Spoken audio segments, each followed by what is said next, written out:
5 on your side at 10 starts now. Tomorrow's winter storm will produce accumulating snowfall on the busiest travel weekend of the year. I've got your updated forecast and snowfall totals coming up next. Plus, right now, our area is making its final preparations before the snow arrives. This is really essentially the beginning of our fighting in this storm. The plans across our region to tackle the wintry weather. And with millions hoping to return home after the Thanksgiving holiday, we're tracking how this storm will impact travel plans nationwide. Right now, as a massive warehouse fire continues to burn in downtown St. Louis, we've got the latest on efforts to put it out. And tonight's show starts with a live look over our region. It's quiet right now, but in just a few hours, that is all going to change. Thanks for joining us at 10. I'm Mercedes McKay. Our Weather Impact team has been on top of this storm all week long to get you and your family ready for the snow we're about to see. So let's begin tonight's team coverage with meteorologist Lance Blocker. Lance, you've been working around the clock, and we're going to see that snowfall in just a few hours from now. You said about 2 to 3 a.m., right? Yeah, it's starting really already showing up on radar, the leading edge of that. I'll show you that in a moment. Let's go ahead and show you the details over the next 24 hours. We expect to see snow begin really in our region around 3 a.m. We'll have impacts through about 10 p.m. tomorrow evening. A wintry mix at times, heavy snow at times for a few locations, not everybody, but for a few locations. Travel delays are very likely. We'll stay up to date with us. We'll keep you updated overnight tonight, and then of course throughout the duration of this winter storm tomorrow. Could even see impacts on Sunday as well. Winter weather advisories here in the darker blue shaded areas. Winter storm warnings to the north from Greene County over towards Montgomery County right now. That goes into effect really over the next few hours as that snow moves in from the west, where the heaviest snowfall is possible up to the north. Temperatures right now are in the mid 30s across the region for the most part.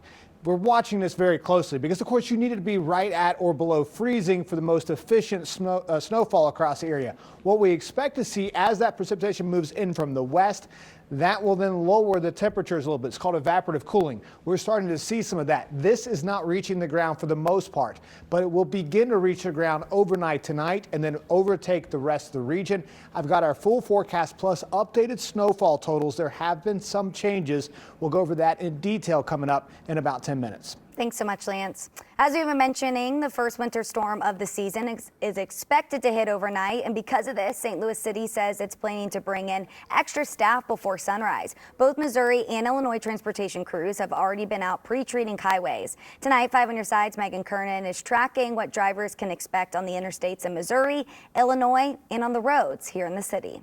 On the eve of the season's first winter storm, road crews across Missouri and Illinois are gearing up for what could be slick, slushy, and slow travel, especially early Saturday morning.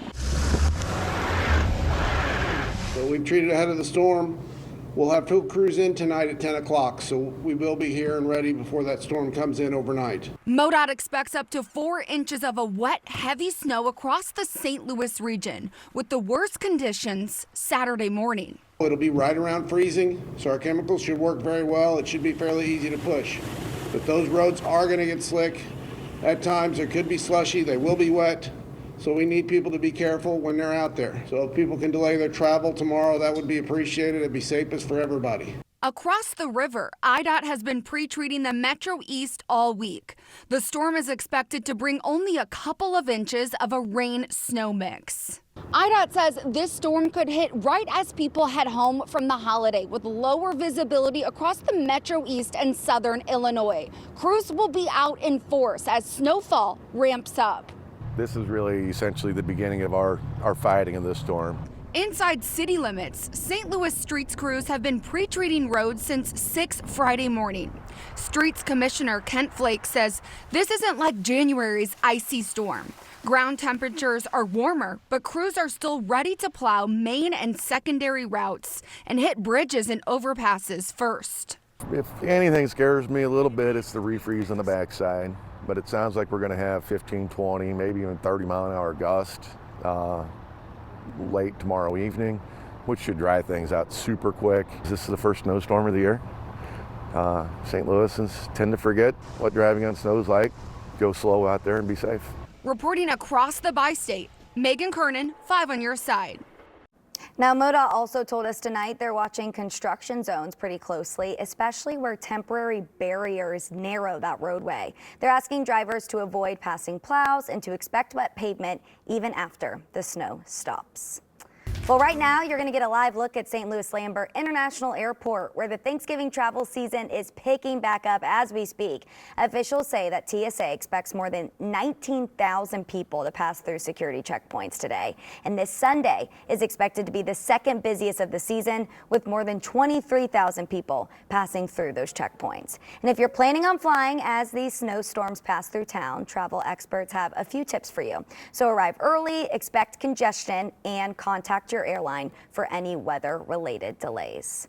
And today, St. Louis city leaders expanded emergency services ahead of this winter storm. The city is adding more emergency shelter beds, bringing the total up from 150 to 215. Now, right now, all shelters have transitioned to 24-hour operations, and that will actually last until this coming Tuesday. They're also opening another shelter in South City on Sydney Street. Mayor Kara Spencer visited one of the shelters today and says they're committed to bringing more resources to people in need. This new facility is just phenomenal and just a great asset for us to lean in on and to work with to provide shelter, food, and a whole host of other things that our community needs. Now, daytime warming centers will open tomorrow through Tuesday. You can find a list of those warming centers and other shelters on KSDK.com. Just look under the As Seen on TV section. And our Weather Impact team will have extended coverage to help you get ahead of the snow. We'll be tracking the threat with hourly updates all weekend long on the 5+ app. You can download it by searching KSDK on your smart TV. You can also text the word weather to 314-425-5355, and we'll send you the latest forecast straight to your phone. Right now, firefighters are continuing to battle a fire at an abandoned warehouse in downtown St. Louis. So what you're looking at right now is the scene earlier this morning as the flames illuminated the city skyline. More than 200 firefighters were called to the scene on Gratiot just after 3 o'clock this morning. Now, we know no injuries have been reported, but several unhoused people were evacuated from inside and around the warehouse. We actually probably had 4 separate buildings that were engulfed, all 4 to 5 story buildings. Some of them were joined with walkways, so the fire traveled around the walkway. But like I said, they were vacant, they were empty, they were wide open, so the fire traveled quick. We're gonna be here a couple days. Right now, Ameren says at least 11 customers are still without power. The cause of the fire is still under investigation. Well, that destructive fire is also creating a new setback for a downtown development. Developers proposed a $1.2 billion retail and business space that was back in 2022. Our partners at the St. Louis Business Journal spoke with the people behind this project who say those now damaged warehouses were actually meant to be its centerpiece structures after they were refurbished. Officials tell us they're not stopping the project, though. It was originally set to be finished in late 2026. Tonight, we have an update on a teen who was brought to the Florissant Police Department after being shot. So this happened around 8 last night on Mullen v. Court. Investigators tell us the victim was shot after approaching the car of the suspected shooter. The teen was then driven a few blocks away to the Florissant Police Department, where officers immediately rendered aid. That teen is now recovering in the hospital. Police say the firearm used in the shooting was confiscated. They also tell us that both parties are cooperating with investigators. Following a deadly ambush targeting 2 National Guard members. Tonight, the suspect's ties to Afghanistan is sparking a federal probe. This is again like 9/11, happened and the entire Muslim community got impacted. Now Afghans are going to pay the price. The latest on this developing investigation, including the new charge filed by prosecutors. Plus, the holiday season is in full swing. Tonight, we'll take you to the wildlife display at the zoo. This St. Louis native has helped bring the drama behind our TV screens for years. And tonight, he was celebrated by the Blues. We'll show you how Bravo Night unfolded at the Enterprise Center. A developing winter storm is set to impact our region tonight and tomorrow. I've got your latest snowfall totals and updated forecast coming up.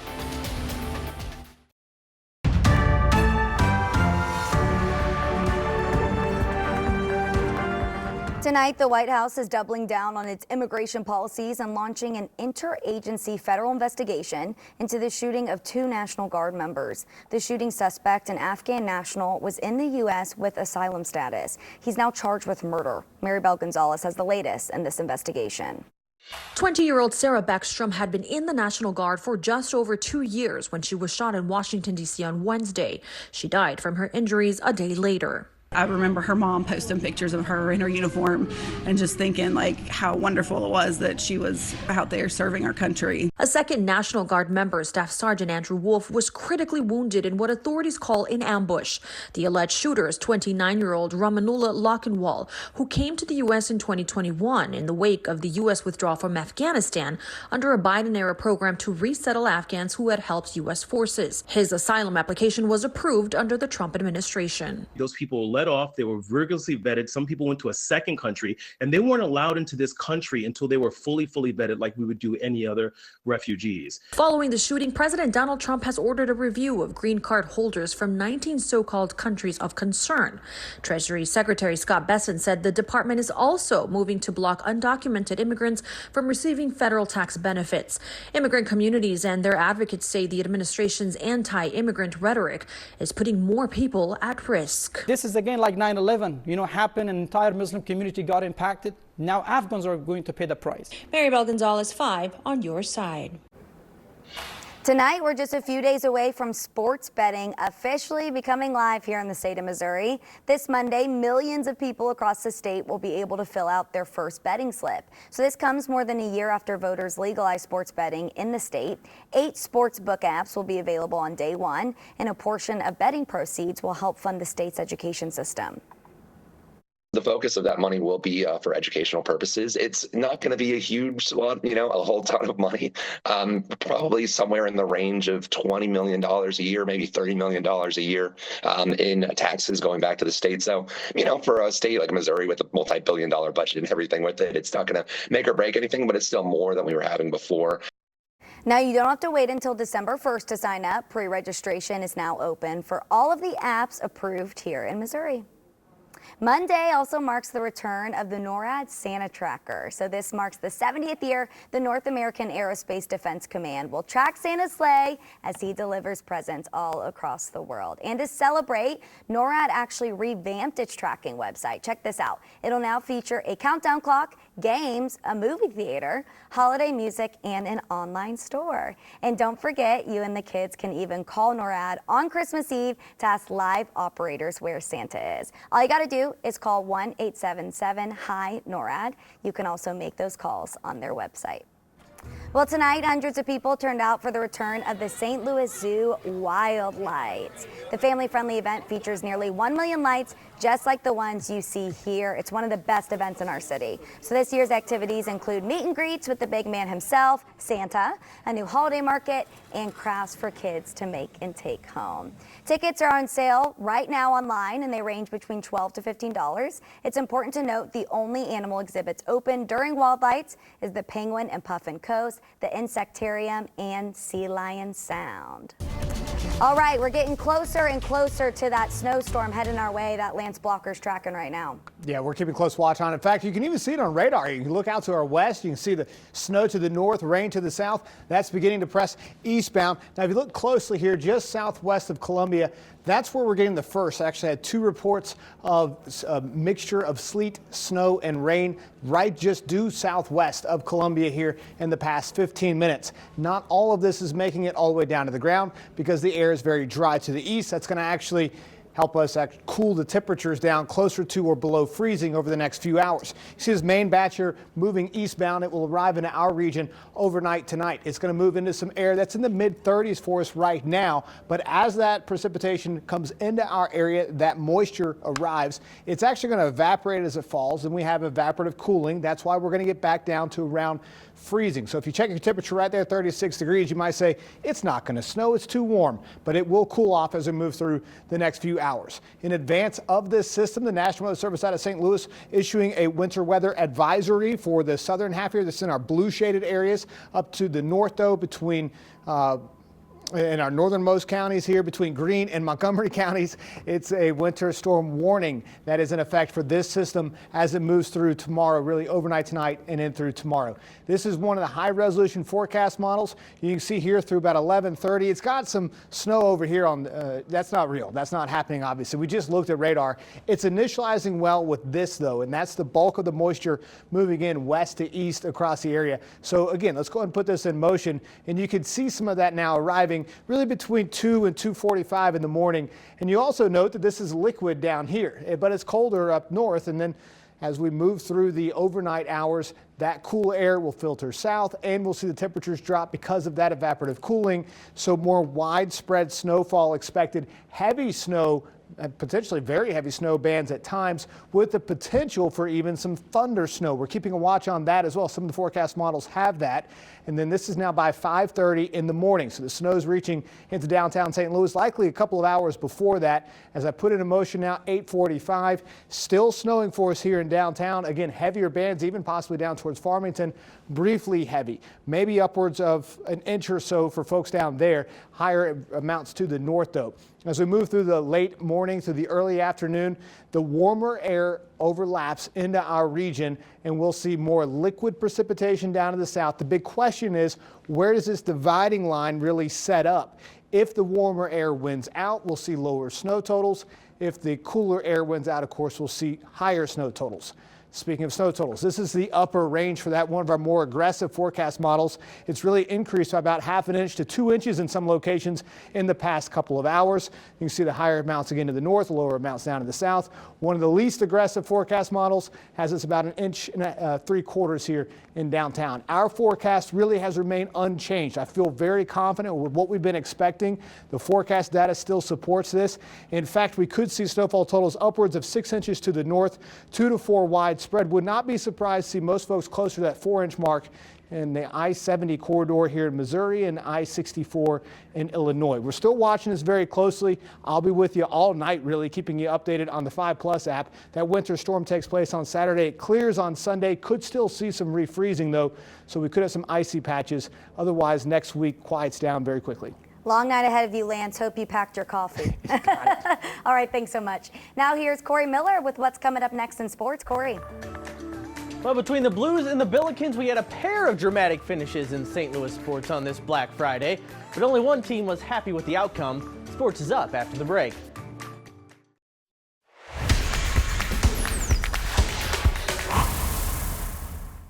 It is not quite December just yet, but the desperation is perhaps starting to become real for the St. Louis Blues.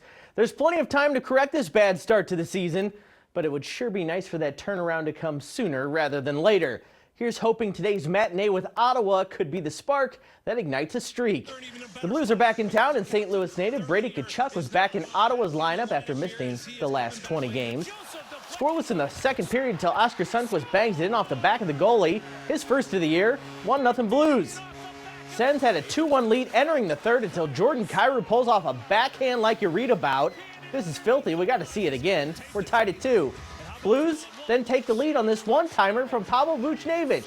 3-2 St. Louis. Senators tied it again, so the Blues need one more, and they'd get it from a perhaps unlikely stick. Matthew Kessel is there to knock in the loose puck and give the Blues a 4-3 lead. Jordan Binnington withstood quite the barrage as this game was winding down, but he stood tall and so did his teammates. Blues scored 3 goals in the third to beat Ottawa 4-3, and Monty sees this performance as one to build on. I mean, the third period, the desperation that we played with, they got us 3 goals. I think it's the most 5-on-5 goals we've had in a period this year. You know, that's the catalyst that we need to carry on if we want to get on a roll, and we're going to get on a roll. Like, that's the kind of game when you come from behind, your crowd is going nuts. You got another game tomorrow night in front of the same crowd. It's time for us to show the desperation and just keep building on this. Thanksgiving is usually my signal to shift into basketball mode. Our biggest regional college programs have all gotten off to nice starts, and they were all in action on Black Friday. SLU facing Stanford for the Acrisure Invitational Championship out in California. Trey Green was hot last night and stayed hot tonight and won there, and then a deep 3 to help SLU to an 11-point lead at the half. Stanford mounted a comeback, tied at 68 with 2 minutes left. Ishan Sharma, money from 3. This game had an insane ending. SLU up 4, 15 seconds left. Stanford going to hit the very tough triple. We're not done yet. After 2, SLU made free throws. The Bills fouled Stanford. He makes the first free throw. It's a 2-point game. Misses the second. Gets batted out to Benny Gaylor. And he sinks the rainbow 3 for the lead. SLU cannot get a shot off. And Stanford stuns the Billikens with a 78-77 win, handing SLU their first loss of the season. Yeah, this game will be rich with lessons and painful lessons. You know, I don't think we played very well. You know, in either game, and both games came down to a little bit of a flip of the coin. You know, yesterday the coin flipped for us. Today it flipped against us. Huge game for Illinois. Madison Square Garden against the number 5 UConn Huskies. Another big non-conference test for the Illini and Coach Brad Underwood. Down big in the second half, but here comes Illinois. Kylan Boswell, triple. He had 25 today, 14-point UConn lead. Huskies had a 21-point lead at one point, but this Tomislav Ivicic 3 cut it to a 7-point lead. This was the backbreaker, though. Malachi Smith draws the foul, but also manages to bank in the 3 for a 4-point play. UConn beats Illinois at the Garden 74-61. Mizzou Hoops hosting Dennis Gates' old team, Cleveland State. The Tigers had just about as good of a start as you could possibly have. Everybody in on the action as Mizzou scores the first 23 points of the game. The Tigers finish with 5 players in double figures as they beat Cleveland State 86-59 to move to 8-0 on the season. High school football today, Class 5 state semifinal, Platte County at Kirkwood. Pioneers trying to get to the title game, and they had some big plays. Cooper Owens to Bodie Mansfield. Great catch, big gain down the sideline. Then Owens finds Jameer Sloan in the end zone. Touchdown Kirkwood, we're tied at 7. Fast forward, Owens to the Illinois commit Jacob Eberhardt. That's another touchdown for the Pioneers. However, Platte County is a wagon and has UCF commit Rocco Marriott at quarterback. They come into Kirkwood and end the Pioneers' great season with a 64-35 victory. Other high school football news. Congrats to St. Pius from Festus. The Lancers won their Class 2 semifinal game against Monroe City today, 40-36 on a late touchdown. They are heading to their first state championship game ever. Also, tomorrow's state championship game for East St. Louis is on hold. All Illinois state title games set for tomorrow in Bloomington Normal have been postponed for weather. Makeup date is TBA. And that will do it for sports. Well, weird, Corey, that you forgot someone that was at the Blues game. Do you know who I'm talking about? I think I might know. I was waiting for the story. I want to watch it. Oh, well, there you go. Here comes the tease. A St. Louis native hits the ice to rally home a Blues win tonight. Up next, Andy Cohen's unforgettable night at the Enterprise Center. Well, tonight, a St. Louis legend could have been the Blues' lucky charm as they beat the Ottawa Senators. Andy Cohen took to the ice tonight, as you just saw. So it was all to celebrate Bravo Night at the Enterprise Center. The St. Louis native, Real Housewives producer, and author took a Zamboni ride, as you can tell, as part of the fun, too. He looks like he's loving it. He says he was super excited to see a Blues game despite his packed schedule, and talked about how much he loves his hometown's pride for their sports teams. People show up whether the team's doing good or bad. They're not fair weather fans. They're there for the love of the game and the love of the team and the love of the town. And that is something that I really respect about my fellow St. Louisans. Have said it better. All right, we of course asked Andy if he would ever consider a Real Housewives of St. Louis. He said no, you guys, so that's shot. That'll never happen. All right, well, Lance has a final check of the weather impact forecast and what's going to be a pretty long night for the whole team. Yeah, well, I'm going to be here through at least 3 a.m. You can see that winter storm moves in overnight tonight, sticks around for us here tomorrow as well. Could see 2 to 4 inches of snow in town. I kind of expect maybe closer to the 4-inch mark there with that too. So we'll have more impacts on Sunday and maybe some refreezing on area roads. Be careful out there. It's a very, very busy weekend travel-wise across the area. We want everybody to be safe. One last quick reminder to keep our free 5+ app on standby as myself and the rest of the Weather to Impact team will keep you updated throughout the night and in the morning as the snowfall begins, moves through the area. We'll also keep you updated there about the roads too. So download the free 5+ app by searching KSDK on your TV if you haven't already. It's a good app to have no matter what. Especially during all of this. Well, That's it for 5 on your side at 10. As Lance just mentioned, we're always streaming on 5+. Make sure you start your day with Today in St. Louis beginning at 6 a.m. them. They'll get you prepared for what those roads look like so you don't have to go outside. All right, stay warm. Have a great day tomorrow. Be safe.